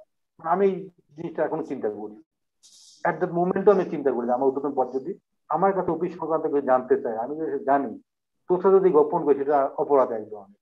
আমি জি। বলছি এই ক্ষেত্রে আমি সঠিক জিনিসটা তুলে ধরছি, এখন ফলাফল যেটা হয় সেটা তো কোনো ব্যাপার না। ফলাফলের ওখান থেকে আমাকে দুর্নাম নেবে হয়ে আসছে আস্তে আস্তে আর কি। জি। তখন মানে মহাজাত সাহেবের আনঅথরাইজ টাকা আমার কাছে থাকতো, মানে যখন মানে আনোয়ার ভাইয়ের মতো আর কি, যখন আপনার উনি একাই সিগনেটরি ছিল মানে চেকে, তখন কিন্তু ওনার নামে কোনো দুর্নাম হয়নি, টাকা মারে নাই। যখন 3 জন সিগনেটরি একটা চেকের, তখন তার দুর্নামটা বেড়ে আসছিল আর কি, সে কোটি কোটি টাকা হাতায় নিচ্ছে। মানে তো একটা বোগাস কথা, একটা মানে একটা মানুষকে মিথ্যা কলম করে যেভাবে দিতে পারে, মানে একজনের বের করার তাদের প্রক্রিয়াই হলো একটা নেগেটিভ এনভায়রনমেন্ট তৈরি করা। তো তারে আহ, যদি কোয়ান্টামের ইয়ে থেকে যদি কেউ জিজ্ঞেস করে, সে বলবে না সে নারী কেলেঙ্কারির সাথে জড়িত, অর্থনৈতিকভাবে জড়িত, মানে নেগেটিভ এনভায়রনমেন্ট তৈরি করে তার, মানে যাতে কেউ প্রশ্ন করলে জিনিসগুলো তুলে ধরা হয়। মূল তা উদ্দেশ্যটা কি এটা তারা জানে না। আপনি কোয়ান্টামের খেয়াল, ইয়া তো মানে আপনার মোটো যেটা বা ওদের যে মেইন কথা আর কি, যে আমরা সবসময় ইতিবাচক কথাবার্তা বলবো, চিন্তা করব। এই এই এই ক্ষেত্রে আমি যেটা বুঝতে পারতেছি যে ওরা নেতিবাচক একটা সিচুয়েশন তৈরি করে এবং মানুষজনকে মানে নেতিবাচক কথাবার্তা বলে আপনাদের সম্বন্ধে মানে হয়তো খারাপ ধারণা সৃষ্টি করে এবং তারপরে আপনারা চলে যেতে বাধ্য হন, এরকম আর কি। সাধ্য হয় না এইটা যদি আপনি আরো প্রমাণ করেন, যতগুলো মানে লামা সেন্টার থেকে যতগুলো স্টাফকে চাকরিচ্যুত করা হয়েছে, আপনি তাদের মানে কি কারণে চাকরিচ্যুত করে এই কারণটা যদি নির্ণয় করতে যান, দেখবেন যে এই নেগেটিভ এনভায়রনমেন্টটাই আপনার মূল ব্যাপার। হয় সে হুম। অর্থনৈতিকভাবে সে কিছু করছে, এই নারী কেলেঙ্কারি, এইটা না সেটা, তার মানে তারা যে বলে ইতিবাচক, মানে অপবাদ একজনের নামে মিথ্যা অপবাদ দেওয়াটা কিন্তু গৃহীত পাপ, জি তারা এই কাজটা বেশি করে। জি। অর্গানিয়ারদের কথা যদি বলেন, যে আমি তো একজন অর্গানিয়ার ছিলাম ভাই, ওইখানে থাকলে আমি মানসিক কোনো তৃপ্তি পাইতাম না, মনে হতো যে একটা পা ফেলতে গেলে 7 বার চিন্তা করতে লাগলো, আমি সামনে ফেললে কি হবে, পিছনে ফেললে কি হবে, ডানে ফেললে কি হবে, বামে ফেললে কি হবে। এত আচ্ছা একজনের আচ্ছা, পিছনে একজন লেগে থাকে, মানে এত বলেন কি? গিবত মানে করা হয় ওখানে। তাহলে আমি যদি অর্গানিয়ারাই যদি শান্তিতে না থাকতে পারে, তারাই যদি গিবতের মধ্যে থাকে, তারাই যদি মিথ্যার মধ্যে থাকে, তাহলে আমাদের একজন 8-10 জনের কিভাবে ভালো হবে এই মেথডের মাধ্যমে, যারা এই যে সবচেয়ে কাছে, এই যে গীবত যারা গুরজি। হয়, এত বেশি গীবত হয় বা অপবাদ দিচ্ছে মানুষজন, তো এই জিনিসগুলো মহাজাতকের কানে কেউ তুলেন বা আপনারা তুলেন নাই যে এরকম লোকজন আমাদের সম্বন্ধে খারাপ কথা বলতেছে বা একজন আরেকজনের কথা বলতেছে, এটা তো ঠিক না। এটার মাস্টার মাইন্ড তো উনি একজন, তাহলে তো মানে ইয়ে থাকতে পারবে না তো। মানে এটা ইয়ে আছে, এটা এক ধরনের রাজনীতি, এক ধরনের পলিটিক্স, এক ধরনের টিক্স। আহ আমি প্রথম যে দেখি যে আনোয়ার ভাই খুব মানে একটু রাগান্বিত, মানে ওনার কাজ হলো অ্যাগ্রেসিভ। সেম হুম, আরেকজন অর্গানাইজ করে বোরানুর রহমান, উনি আবার ঠান্ডা, বুঝলেন? মানে আনোয়ার ভাই ভূমিকা থাকতে হবে যে অ্যাগ্রেসিভ, আর বোরানুর রহমানের ভূমিকা থাকতে হবে আপনার একটু একদম কুল। মানে এইখানে মানে আনোয়ার ভাই যে এমন কোন কাজ, মানে আমি যতটুকু জানি গুরুজি যাহা বলিয়াছে, যা বলছে, আনোয়ার ভাই করে নাই এমন কোন কাজ আমার মনে হয় জানা নেই। যা আচ্ছা আচ্ছা। বলছে, যদি বলে যে তুমি ধরে আনো, আনোয়ার ভাই সাহেব বেঁধে আনার মতো। আর বোরান ভাই কি করছে, একদম শীতল, মানে সে কিছুই জানে না, এমন একটা ভাব। এই খেলাগুলো কিন্তু খেলায় কি মহাদাতা সাহেব খেলায়, আমরা হলাম তার প্লেয়ার, ছেলে আমাদের কোচ। না, আমি যেটা বলতে চাচ্ছি, মনে করেন যে অর্গানিয়া লামায় যারা থাকে, অর্গানিয়ার লোক সবচেয়ে মজাদের কাছে, যদি বলেন যে মানে সাহাবি, মানে বন্ধু, হুম, সবচেয়ে বেশি সহচর্য তার পায়। অর্গানিয়ারা যদি তার সহচর্য থেকে পরিবর্তন যদি না হতে পারে, তারা যদি এখন মিথ্যা কথা বলে, তারা যদি কূটনীতি করে, তারা যদি মন্দ কাজ করে, তাহলে মানে যার সহচর্য থেকে পরিবর্তন হতে পারলো না, সে তাহলে কিভাবে একটা মানুষের পরিবর্তন আনতে পারে, কি মেথডের মাধ্যমে? জি, আমি এখন এই জিনিসটা আচ্ছা চিন্তা আচ্ছা। করি। আমি মেডিটেশন বলেন আর যা বলেন, সবচেয়ে বড় কার্যকরী ইয়ে হলো আপনার নামাজ। মানে ইসলামী বিধান ছাড়া, মানে ইসলামী বিধান হলো সবচেয়ে বড় জিনিস। জি, মানে এই এই লাইফটাকে যে গ্রহণ করবে, আমার মনে হয় সে সব থেকে, সায়েন্স অফ লিভিং বলেন, এগুলো হুম, মানুষের বানানো কোনো পদ্ধতি মানুষের কোনো মুক্তি দিতে পারবে না। তাহলে আচ্ছা তো আচ্ছা। আজকে যারা, আমি অর্গানিয়ার আব্দুল মতিন মোল্লা, তাহলে আজকে সুপারম্যান হয়ে যেতাম, আমি যতদিন হুম। মেডিটেশন করছি। আচ্ছা, আপনি আমি কি মেডিটেশন কিছু অ্যাড কোর্স, করতে পারি? 1 মিনিট মেডিটেশন ভাই, আমি একটা জিনিস জিজ্ঞেস করে তারপর আপনার কাছে আসতেছি। মতিন ভাই, আপনি কি মেডিটেশন যে করছেন প্রত্যেকদিন সকালবেলা লামাতে, বললেন যে মেডিটেশন করতেন, এই মেডিটেশন করে আপনি কতটুকু বেনিফিটেড হয়েছেন বা আদৌ হয়েছেন কিনা? একটা জিনিস আমি বলবো, যে এটা হলো মানে মেডিটেশন করলে সাময়িক, মনে করেন যে আপনি একটু চিন্তা শূন্য, মানে একটা ওইটাতে একটা নির্দিষ্ট একটা ডেকোরাম, একটা ছকের মাধ্যমেই করা হয়। মনে করেন যে শুরু থেকে শেষটা কিভাবে করবে, আপনি জি, ক্যাসেট বাজাই করেন আর মুখস্থ, অনেকেই ক্যাসেট বাজাই করতো, কিন্তু আমি পুরো মেডিটেশন মুখস্থ করে নিয়েছিলাম, প্রত্যেকটা মাশাআল্লাহ। শব্দ। তা করে নিয়ে দেখা গেলো ওটা করলে কি হতো, মানে আপনার ওই মনোযোগটা বেশি হতো। হ্যাঁ, ওইটুক সময় আপনার মধ্যেটা কি হয়, মানে ওই ওইটুক নেই ভাবনা, হুম, এই জিনিসটা একটু মানে একটু ভালো লাগা একটু লাগে। এর বাইরে কিন্তু যদি মানে কোনো পরিবর্তন, আমি তো তেমন কোনো পরিবর্তন পাই নাই। আচ্ছা আচ্ছা। একটা জিনিস মেডিটেশন, হয় কি, সরি বল, বলেন, মতিন ভাই শেষ করেন। মানে আর সবচেয়ে বড় ব্যাপার হলো যে মেডিটেশন করে লামায় থেকে, যে আমার যেটা সবচেয়ে বড় ইয়ে হয়েছে, আমরা কুকুর ব্যাং হয়ে গেছি ভাই, সত্যি কথা। হুম, ওখান থেকে বের হয়ে যখন আমরা যখন লক্ষ্য সমাজে আসি, এখন আমি বাড়িতে গেলে, আমি বাড়ি মানে ঘরে ছাড়া, তো আপনার বন্ধু কথা বান্ধবের কেটে গেছে, জগৎটা আমি আরেকবার এখন বলবেন? কি করতে পারি না, মানে যে যার মেশিকে আমরা কুকুর ব্যাং হয়ে গেছি, মানে বিশেষ করে আমি। তো আচ্ছা, মনে লামা থেকে চলে আসছি, আসার পরে ওইখানে একটা গন্ডির মধ্যে থেকে থেকে এমন একটা অভ্যাস হয়ে গেছে, যে মানে আমি যখন বাড়িতে যাই, মানে আমি ঘর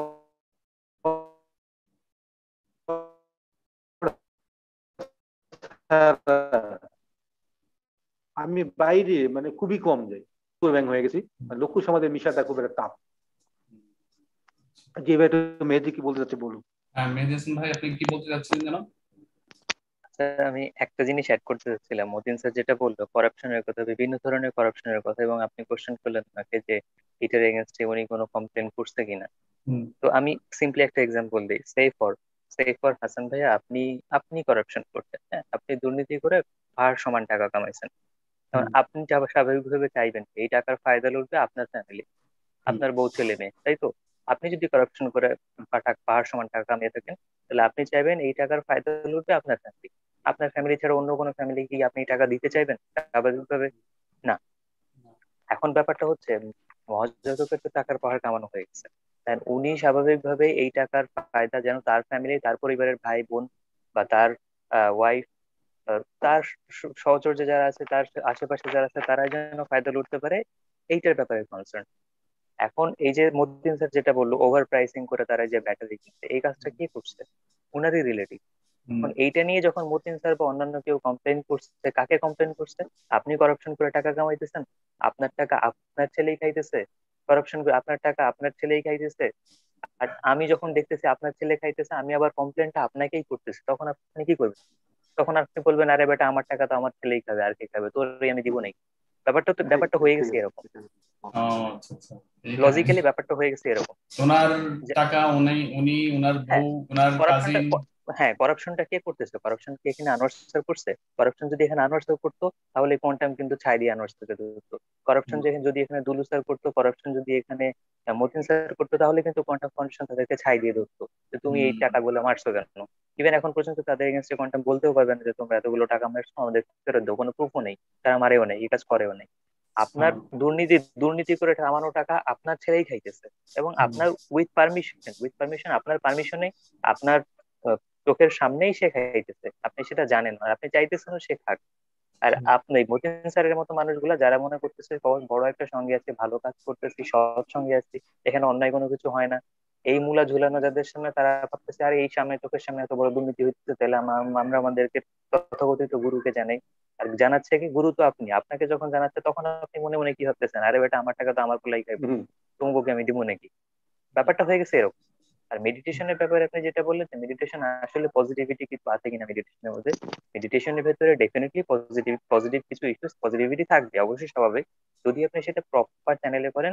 প্রপার মেডিটেশন যেটা মাইন্ড কন্ট্রোলের জন্য, আপনার রাগ কমানোর জন্য, বা প্রপার মেডিটেশন যেটা যেটা সাইন্টিফিক্যালি অ্যাপ্রুভ, সেটা যদি করেন তাহলে ঠিক আছে। বাট কোয়ান্টাম ফাউন্ডেশন যেটা করাচ্ছে, এটা মহাজাতক পর্যায়ক্রমে আস্তে আস্তে ধীরে ধীরে ধীরে ধীরে একটা মানুষকে কিভাবে হিপনোটাইজ করা যায়, কিভাবে একটা মানুষকে বশে নিয়ে আসা যায়, কন্ট্রোল করা যায়, একটা সময় পর আপনি যা বলবেন তাই শুনবে সে, এরকম ভাবে কিভাবে তাকে কাবু করা যায়, এইটার একটা প্রক্রিয়া মাত্র কোয়ান্টাম যে মেডিটেশনটা করাচ্ছে সেটা।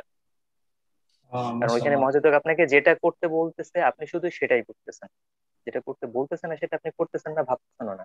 আর কোয়ান্টাম একটা, মানে কোয়ান্টাম যে মেডিটেশন করাচ্ছে সেটা হচ্ছে আপনি মনে মনে ভাবতেছেন, কল্পনা করতেছেন, মনে মনে ভাবলে কল্পনা করলে যদি সব মানে আমল হয়ে যেত, তাহলে নামাজ রোজা এগুলোর কথা তো ইসলাম কখনোই বলতো না। আর উনি মেডিটেশন যেটা করাচ্ছেন কোয়ান্টাম ফাউন্ডেশনে, এই মেডিটেশনটা টোটালি আপনাকে হিপনোটাইজ করার জন্য। আপনি এই মেডিটেশন যদি কন্টিনিউয়াসলি করতে থাকেন রেগুলার বেসিসে, আপনি নিজেই হিপনোটাইজ হয়ে যাবেন, আপনি ব্রেন ওয়াশ হয়ে যাবেন। আপনাকে ব্রেন ওয়াশ করার অনেকগুলো টুলস এর মধ্যে কোয়ান্টাম যেই পদ্ধতিতে মেডিটেশনটা করাচ্ছে, এই মেডিটেশন একটা পার্ট মাত্র, একটা টুল মাত্র। ধন্যবাদ। ধন্যবাদ মেহেদী হাসান, আপনি খুব ভালো বলেছেন, মাশাআল্লাহ। আমি এই জন্য মাশাআল্লাহ বলতেছিলাম আর কি, কিন্তু আসলে আমাদের আম, মানে সময়ও শেষ হয়ে যাচ্ছে। তো মতিন স্যারের কাছে আমি আরেকবার যেতে চাচ্ছি, সেটা হচ্ছে যে আপনি বলতেছিলেন যে 5টা অ্যাসাইনমেন্ট দেওয়া হয়েছিল আপনাকে, 5টার মধ্যে একটা ছিল সোলার প্রজেক্ট। আপনি বলতেছিলেন, তো অন্য কোনো প্রজেক্ট আপনার মনে আছে যেটা আপনি এই 5টার মধ্যে, যেটা আপনি দেখছেন যে নিয়ম বহির্ভূত বা মানে এরকম কোনো কাজ করছে? না, নিয়ম বহির্ভূতের মধ্যে সোলারটাই তুলে ধরছিলাম। আর একটা বিষয়ের মনে আমি উল্লেখযোগ্য একটা বিষয় বলি, ঘটনা। আমি কিন্তু ঢাকা গিয়েছি, গেলে আমি মহাজোর সাহেবের রুমে, আমরা গেলেই উনি অনেক সময় দিত, অনেক কথাবার্তা হতো, অনেক বিষয় নিয়ে জানাতো। আমি এখানে কোশ্চেন করলাম যে আসলে গুরুজি ডাকতাম, যে গুরুজি আপনি যে কোর্সে যে অনেক, আপনি যে বলেন যে গীবত করা ভালো না, এই কি, আমরা যে আপনি যে কোর্সে অনেক উদাহরণ দেন, দিয়ে অনেকের নামে যে নেতিবাচক উদাহরণ গুলা দেন, এগুলো কি গীবতের পর্যায়ে পড়ে না? আমি এই কোশ্চেন গুলা করছিলাম, এই কোশ্চেনটা করার পরে উনি দীর্ঘক্ষণ চুপ থেকে আমার বললো যে না, এটা আসলে গীবতের পর্যায়ে পড়ে না, এটা একটা নজির হিসেবে তুলে ধরি। তো আমি গীবতের ব্যাপারে যেটুকু বুঝি, যে একজন লোকের অনুপস্থিতি তার নামে কিছু বলা, এটাই তো এক ধরনের গীবত। আমি সে কোর্সে বলি আর যেভাবেই বলি, যে মৃত্যুর কাজ যাই হোক, তো এটা গীবত হচ্ছে না, কিন্তু সে বলছে না এটা গীবত। উনি কোর্সে তো অনেক উদাহরণ দেন, অনেকের রাষ্ট্রপ্রধানের, অনেকের ব্যাপারে, অনেক কিছু বিষয়ে। এগুলো তো কি গীবত হয় কিনা? উনি বলে যে এটা হয় না, কিন্তু আমার কাছে এটা মনে হয় যে না, ওনার কথাটা ঠিক না। ঠিকই বলছেন, আমি যে আপনার গীবত তো গীবতই। এখন কিছু কিছু ক্ষেত্রে গীবত করা জায়েজ, যেমন একজন চোর যদি আপনি চুরি করে, সেক্ষেত্রে আপনি চোর ধরায় দেওয়ার জন্য গীবত করতে পারেন, চোর এটা লাইক করুক আর না না না করুক, ডাজ নট ম্যাটার, বুঝছেন না? তো সেই ক্ষেত্রে আচ্ছা গীবত করা জায়েজ আছে। কিন্তু আম, মানে একজনের কথা আরেকজনকে বলতেছেন যেটা খারাপ কথা, এবং সেটা হ্যাঁ, যদি মানুষের মধ্যে সম্পর্ক নষ্ট করে, এবং সেটা অবশ্যই গীবত, এবং এটা মানে বন্ধ করা উচিত। এটা এটা গীবতই আর কি, এটা আসলে আর কিছু করার নেই। জানি না উনি আপনি কেন এটাকে বলছেন শুনলে গীবত না। আপনি শুনলে হয়তো অবাক হবেন, অবাক করার মতোই। সেটা হচ্ছে কোয়ান্টামে খুব মানে ব্যাপক একটা ট্রেন্ড আছে। আপনি আপনার কলিগের সম্পর্কে কত বেশি ইনফরমেশন আপনার বসকে দিতে পারছেন, বা আপনি আপনার কলিগের বিরুদ্ধে কত বেশি কমপ্লেন আপনি করতে লিখে পারছেন আপনার বসকে। এটা এই একটা মারাত্মক ট্রেন্ড আছে এটা কোয়ান্টামে, শুধু লামাতে না, পুরো কোয়ান্টাম ফাউন্ডেশন যতগুলো ব্রাঞ্চ আছে সব জায়গায় আছে। আপনার কলিগের বিরুদ্ধে কতগুলো কমপ্লেন আপনি আপনার বসের করতে পারছেন। যে যত বেশি কমপ্লেন করবে বসের কাছে সে তত বেশি জনপ্রিয়। আচ্ছা, ব্যাপারটা এরকম, এটা বিশাল একটা, এটা একটা ট্রেন্ড। এটা আপনি দেখে কিভাবে বলতেছেন? মানে এটা কি আপনি দেখছেন মানে সবার মধ্যে আছে? তাহলে তাহলে আমি হ্যাঁ, আপনাকে কম্পিটিশন? শিখে অর্গানিয়াররা মতিন স্যার গুরুজিকে অলরেডি বলছে অর্গানিয়ারদের ভেতরে এই বিষয়টা তো অনেক বেশি। আমি বেশি, নিজে হ্যাঁ। একটা প্র্যাকটিক্যাল, আপনি নিজে একটা প্র্যাকটিক্যাল এক্সাম্পল দিই আমি। সেটা হচ্ছে একটা স্টুডেন্ট আছে ওখানে, রুবেল মোল্লা, মতিন স্যারের এলাকার রুবেল। তো আমি রুবেল, নিয়ে আমি আসছি ওখানে না। গেছি। হ্যাঁ, আমি ওখানে মতিন স্যারই নিয়ে আসতে হবে। রুবেল, আমি ওখানে গেছি, রুবেলের সাথে আমি ঘুরতেছি। তো ওখানে কালো করে একজন স্যার, ওনার নামটা এই মুহূর্তে মনে করতে পারতেছি না। রুবেল আমাকে বলল, রুবেল তো খুব চালাক ছেলে, রুবেল আমাকে বলল, দেখ আমার আম্মা তখন ওই 2-3টা পাহাড়ের পরে ওই দিকে থাকতো।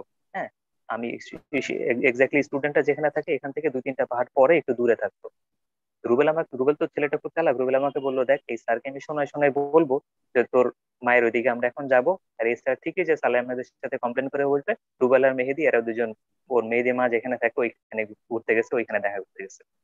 ঠিক আছে, এক্স্যাক্টলি রুবেল এই কাজটাই করছে। ওই স্যারকে শোনায় শোনায় বলছে যে চল মেহেদি তোর মায়ের এখান থেকে ঘুরে আসছি। ওই স্যার শুনছে, আমরা একটু ওইদিকে যেয়ে বাম দিকে ঘুরে চলে আসছি, ওই স্যারের আড়াল করে। ওই স্যার ঠিকই যে সালেম স্যারের কাছে কমপ্লেন করে আসছে রুবেল আর মেহেদি ওরা তো অমুকের ওর মেহেদির মা যেখানে থাকে ওখানে ঘুরতে গেছে। সালেম স্যার পরে আমাকে ডাকছে, ডেকে বলছে তুমি কোথায় গেছিলে, এই সময় কোথায় ছিলাম? বলছে এখানে ছিলাম। বলছে তুমি ওইদিকে গেছিলাম? বলছে না, আমি ওই দিকে যাইনি। ইট প্রুভস যে এই যে কমপ্লেন করাটা এটা একটা ট্রেন্ড ওইখানে। এটা রুবেলও জানে, ওই স্যারের নামটা তার ওই যে মতিন স্যার তো বলতে পারেন একটু কালো করে, যে লিভার ফেব্রিকানের দায়িত্ব ছিল এক সময়, ওনার নামটা মনে করতে পারতেছি না এই মুহূর্তে।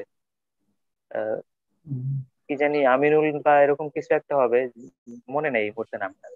উনি অসুবিধা এটা নাই, করছে। ইনশাল্লাহ। নাম হয়তো না বললেও চলবে, আমরা ধরে নিচ্ছি যে মানে এটা একটা ট্রেন্ড এখানে। ট্রেন্ড আর কি। হ্যাঁ, হ্যাঁ, মারাত্মক ট্রেন্ড।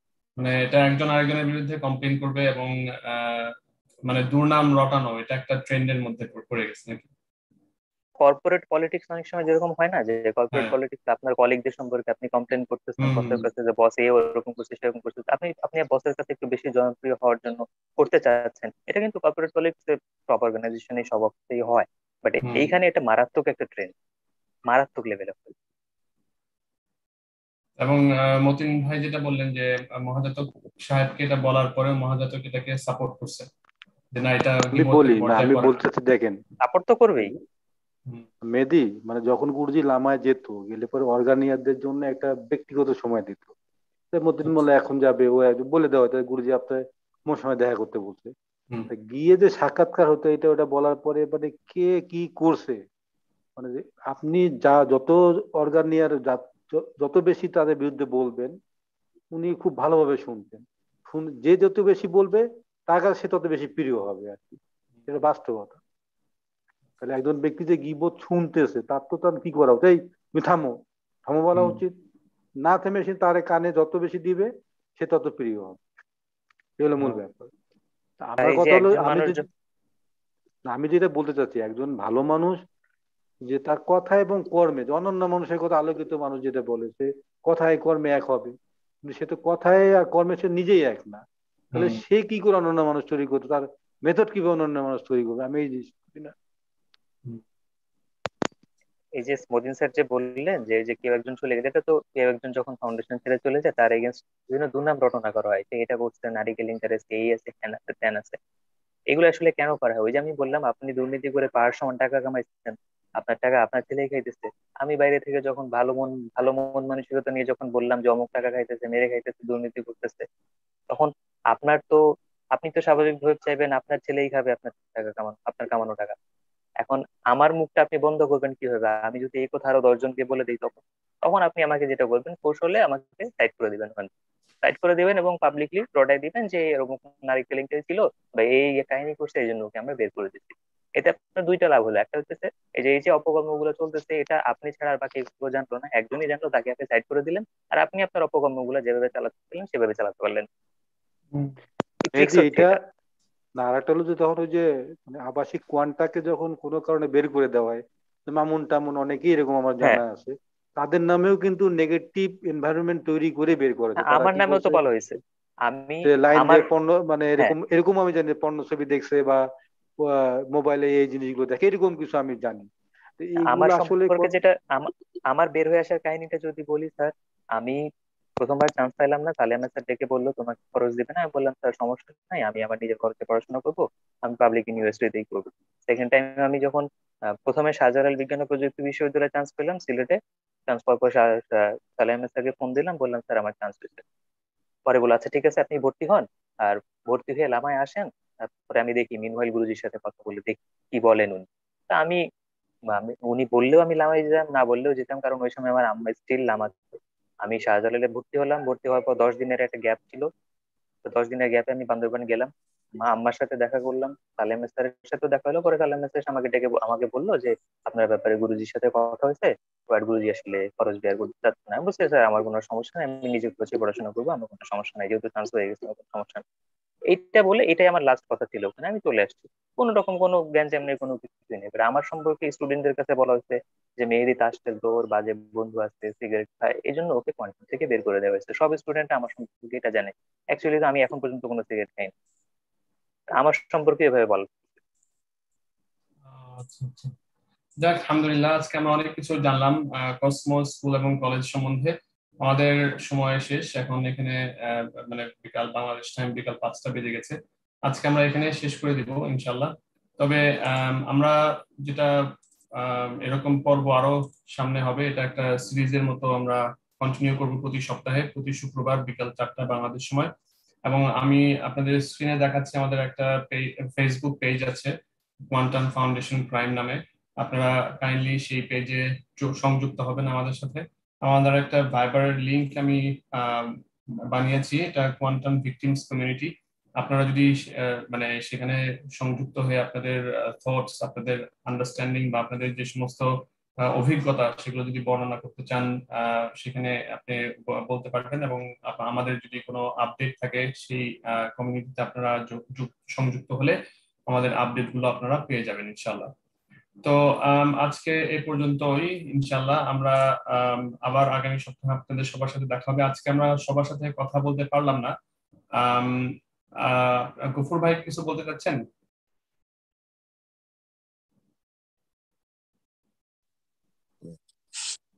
হ্যালো, সালাম আলাইকুম। ওয়ালাইকুম সালাম রহমতুল্লাহ বারাকাতুহু। আমি যে মানে যা বলতে চাইছিলাম, ওই যে ওনারা যে বলতেছে গুরুজি গুরুজি গুরুজি না বলে ওরে বড় একটা শয়তান ধোঁকাবাজ বললে ভালো, বুঝেছেন জি না? ইনশাআল্লাহ, ওর নেক্সট টাইম। মতো ইবলিস, ওই গুরুর মতো ইবলিস এই জি পৃথিবী আর একজন আসছে কিনা সন্দেহ আছে এখন বর্তমানে। ও বর্তমানে মানে ওর কথা হলো যে ও আপনার ওই ফেরাউন নমরুদের হার মানায় ফেলাইছে। আপনারা আচ্ছা শুরু আচ্ছা। করছেন তো, আমাদের সময় দিবেন, জি আমরা কিছু আমি কিছু কথা ইনশাল্লাহ বলবো। আপনাদেরকে সময় দিব। আপনার কাছ থেকে আসলে এই প্রশ্নটাই জানবো নেক্সট টাইম ইনশাল্লাহ, যদি আপনি আসেন। যে আপনি আজকে বললেন যে আমরা আসবো, হ্যাঁ ফেরাউন আসবো, আমরা আসবো। নমরুদকে হার মানায় ফেলছে, যে এটা কিভাবে, এই জিনিসটাই আমি আপনাকে প্রশ্ন করবো ইনশাল্লাহ নেক্সট টাইম। আগামী পর্বে আমরা জানাবো। জি জি ইনশাল্লাহ। তো আজকে আমরা এখানে শেষ করে দিচ্ছি, আমাদের আচ্ছা, আর সময় নেই। আমাদের জন্য দোয়া করবেন এবং আপনারা আপনাদের মানে কোনো প্রশ্ন আমাদের আমি দোয়া করবেন। ইনশাআল্লাহ আল্লাহ তাআলা হেফাজত করুক। আমি দর্শকদের উদ্দেশ্যে বলতেছি, আপনাদের যদি কোনো প্রশ্ন থাকে, আপনারা যদি আমাদের সাথে সংযুক্ত হতে চান, বা আপনারা যদি মহাজাতক সাহেবের পক্ষ নিয়ে কোনো কথা বলতে চান, আপনারাও আসতে পারেন লাইভে, কোনো সমস্যা নাই।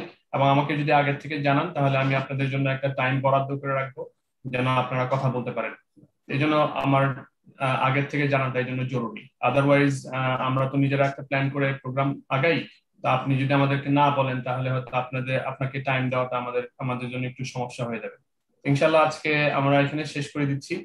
আমাদের সবার জন্য আপনারা দোয়া করবেন এবং আমরা দোয়া করি আল্লাহ তাআলার কাছে যেন আল্লাহ তাআলা আমাদের সবাইকে সমস্ত রকমের ফিতনা থেকে হেফাজত করেন, আমাদেরকে, আমাদের পরবর্তী প্রজন্মকে, এবং এর পরবর্তীতে যত প্রজন্ম আসবে কিয়ামত পর্যন্ত আল্লাহ তাআলা সবাইকে হেফাজত করুন। আমিন। সুবহানাল্লাহি ওয়া বিহামদিহি, সুবহানাকাল্লাহুম্মা ওয়া বিহামদিকা, আশহাদু আল্লা ইলাহা ইল্লা আনতা, আস্তাগফিরুকা ওয়া আতুবু